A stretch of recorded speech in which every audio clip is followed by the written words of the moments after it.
પાટણ જિલ્લામાં દિન પ્રતિદિન પાણીના સ્ત્રોત નીચે જતા સરકાર સહિત વિવિધ સંસ્થાઓ ચિંતિત બની છે।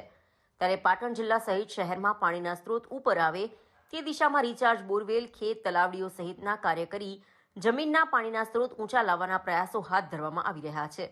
ત્યારે પાટણ શહેરના સૂર્યનગર વિસ્તારમાં વરસાદી પાણી જે લોકોના ઘરોનું કોમન પ્લોટમાં એકત્રિત થયું હતું તે જગ્યાએ સર્વે કરી મહિલા હાઉસિંગ બોર્ડ અને નગરપાલિકાના સંયુક્ત ઉપક્રમે રિચાર્જ બોરવેલની કામગીરીનું આજરોજ પાલિકા પ્રમુખ હિરલબેન પરમાર અને જન્મ મરણ શાખાના ચેરમેન દેવચંદભાઈ પટેલની વિશેષ ઉપસ્થિતિ વચ્ચે ખાતમુહૂર્ત કરવામાં આવ્યું હતું। પાટણના વિદ્વાન પંડિતના શાસ્ત્રો વિધિવિધાનથી રિચાર્જ બોરવેલનું ખાતમુહૂર્ત કરવામાં આવ્યું હતું। ત્યારબાદ પાલિકા પ્રમુખ સહિત દેવચંદભાઈ પટેલ અને ઉપસ્થિત સંસ્થાઓના પ્રતિનિધિઓ અને કોર્પોરેટરો દ્વારા ખાતમુહૂર્ત વિધિ પૂર્ણ કરવામાં આવી હતી। આ પ્રસંગે પાટણ નગરપાલિકાના પ્રમુખ હિરલબેન પરમારે જણાવ્યું કે મહિલા હાઉસિંગ બોર્ડ અને નગરપાલિકાના સંયુક્ત ઉપક્રમે સૂર્યનગર ખાતે લોકોના ધાબા પર એકત્રિત થતું વરસાદી પાણી જે કોમન પ્લોટમાં ભરાતું હતું તે જગ્યા પર રિચાર્જ બોરવેલ બનાવવા માટે ખાતમુહૂર્ત કરવામાં આવ્યું હોવાનું જણાવ્યું હતું।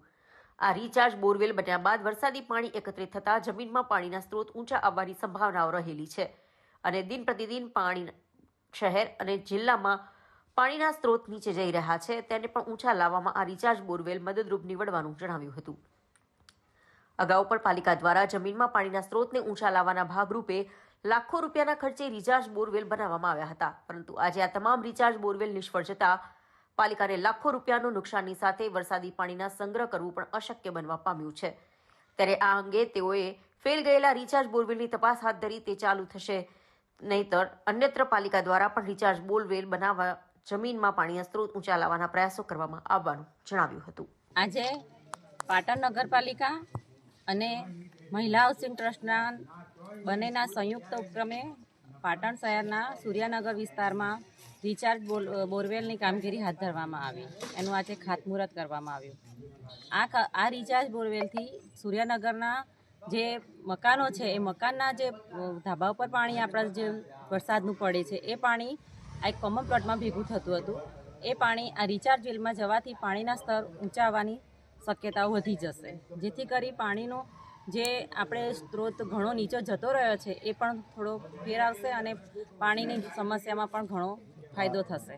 હાલ હાઉસિંગ બોર્ડ દ્વારા રિચાર્જ બનાવે છે, ભવિષ્યમાં નગરપાલિકા દ્વારા રિચાર્જ બનાવવામાં આવશે કે એ પણ અમે આ પ્રોજેક્ટ કરીએ છીએ સાથે મળી, જોઈએ છીએ રિઝલ્ટ શું રહે છે, કેવું રહે છે, એના ઉપર આગળ અમે નગરપાલિકા પણ વિચાર કરીશું અને બને એવા પ્રયત્નો કરીશું। અગાઉ રિચાર્જ બનાવેલા બધા ફેલ ગયેલા છે, તે બાબતે શું કહેવા માંગશો?